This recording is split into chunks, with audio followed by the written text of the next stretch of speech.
Praise the lord, హల్లెలూయా. బాగున్నారా? మీ అందరికీ ప్రభు పేరిట వందనాలు తెలియజేస్తూ ఉన్నాను. మరొకసారి ప్రియబిడ్డలారా, మీతో కలిసి దేవుని మాటలు చెప్పుటకు దేవుడు అనుగ్రహించిన ఈ గొప్ప సమయమును బట్టి వందనాలు. మీ అందరి కొరకు ప్రార్థన చేస్తూ ఉన్నాం.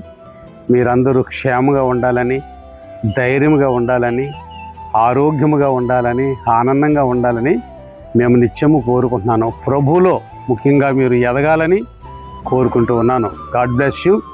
ఈనాటి వాగ్దానాన్ని చదువుకుందాం. దేవుని యొక్క పరిశుద్ధ గ్రంథంలో నుండి రోమాపత్రిక 8వ అధ్యాయాన్ని 31వ వచనాన్ని నేను చదువుతున్నాను. ఇట్లుండగా ఏమందుము, దేవుడు మన పక్షముననుండగా మనకు విరోధి ఎవడు? Praise the lord.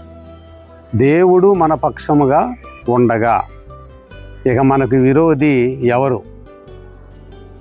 ఈ లోకములో ఎంతోమంది విరోధముగా ఉండవచ్చు. ముఖ్యంగా అపవాది ప్రియుల క్రియలు కుటుంబము ద్వారా, కొంతమంది వ్యక్తుల ద్వారా విరోధముగా మాట్లాడవచ్చు. విరోధమైన కార్యాలు, అవమానమైన కార్యాలు, ఆటంకమైన కార్యాలు చేయవచ్చు. కాబట్టి ఇటువంటి అననుకూలమైన పరిస్థితులు, ఆందోళనకరమైన పరిస్థితుల్లో దేవుడు మన పక్షముగా ఉన్నాడని, దేవుడు మన పక్షముగా ఉంటే మీకు విరోధి ఎవరు? ఇంక అసలు ఎవరు మీకు విరోధి? ఎందుకంటే మన పక్షముగా ఉండి యుద్ధం చేసే దేవుడు, మన పక్షముగా వాద్యమాడే దేవుడు ఉన్నారు. కాబట్టి మనము చేయవలసింది ఏమీ లేదు, నిలిచి చూస్తే చాలు. ప్రియులారా, దేవుడు గొప్ప కార్యాలు ఆయన చేస్తారు. మనం చేయలేము. మనం చిన్న చిన్న కార్యాలు చేస్తామేమో కానీ మన దేవుడు అయితే అద్భుతమైన కార్యాలు చేస్తారు. అపవాది తంత్రములన్నింటినీ కూడా అణిచివేయగలిగిన దేవుడు మన దేవుడు. కాబట్టి యొక్క వాగ్దానం ద్వారా మీరు ధైర్యంగా ఉండాలి. దేవుడు మన పక్షముగా ఉండగా ఇక మనకు విరోధి ఎవడు? ఎంత అద్భుతమైన వాగ్దానం. కాబట్టి ఇది ఇంటిలో, ప్రక్కవారిలో సహోదరులు విరోధంగా ఉంటున్నారు, వారు అలాగంటున్నారు, వీరు ఎలాగంటున్నారని చాలామంది కుటుంబాల్లో వేదన ఉంది, బాధ ఉంది, ఆందోళన ఉంది. కాబట్టి ఈరోజు ఈ వాగ్దానం ద్వారా ప్రభు మాట్లాడుతున్నారు నీతో. ఏమనంటే, నేను మీకు తోడుగా ఉంటాను, ఇక మీకు విరోధి ఎవరు?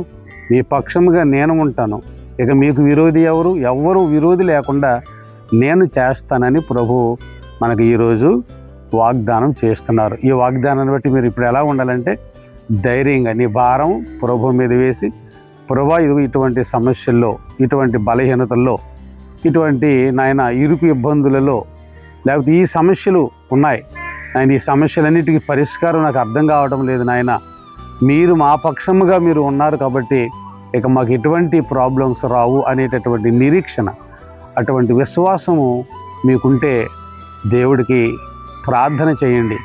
మాతో కలిసి ప్రార్థన చేయండి. అనుదినము ప్రార్థన చేయండి. మన ఇరుకుల ఇబ్బందులన్నింటినీ కూడా దేవుడు తొలగించి వేస్తాడు. ఎందుకంటే ఆయన మన పక్షముగా ఉన్నాడు కాబట్టి ఇక మనకి ఎవరు విరోధి అంటూ ఎవరు లేకుండా ప్రభు చేస్తారు. అటువంటి కృప పరిశుద్ధాత్మ దేవుడు మనందరికీ అనుగ్రహించును గాక. ఆమెన్. ప్రార్థన చేసుకుందాం. దయచేసి తలలు వంచి ప్రార్థనలు ఏకీభవించాలని మనవి చేస్తూ ఉన్నాను. ప్రేమగల తండ్రి, దయగలిగిన దేవా, మీకు వందనాలు, స్తోత్రాలు చెల్లిస్తూ, నా తండ్రి ఇచ్చిన వాగ్దానాన్ని బట్టి వందనాలు. ఇట్లుండగా ఏమందుము, దేవుడు మన పక్షముననుండగా మనకు విరోధి ఎవడు అని తండ్రి యొక్క పత్రిక పాఠ్య భాగంలో నా తండ్రి మీరు మాతో మాట్లాడినందుకు వందనములు తెలియజేస్తూ ఉన్నాను. మా ప్రియ సహోదరులందరికీ కూడా ధైర్యం అనుగ్రహించండి. ఈ మాట ద్వారా గొప్ప ధైర్యం, గొప్ప ఆదరణ, మా ప్రభు చూసుకుంటారు సమస్తమును అనేటటువంటి నిరీక్షణ కలిగి బిడ్డలు ఉండుటకు కృప చూపించి మీ నామమునకు మాత్రం మహిమ తెచ్చుకోమని, ఈ వాగ్దానం ద్వారా బిడ్డలందరినీ ధైర్యపరచమని, దీవించుమని యేసుక్రీస్తు ప్రశస్తమైన నామములో ప్రార్థించి వేడుకుంటున్నాము తండ్రి. ఆమెన్. ప్రభునందు ప్రియులారా, మరి ఈ వాగ్దానం ద్వారా మీరు ధైర్యంగా ఉంటారని, నేను కోరుకుంటూ ఉన్నాను. ఆ విధముగా మీరు ధైర్యముగా దేవుడు మిమ్మల్ని నడిపించును గాక. ఆమేన్. Thank you. అందరికీ వందనాలు.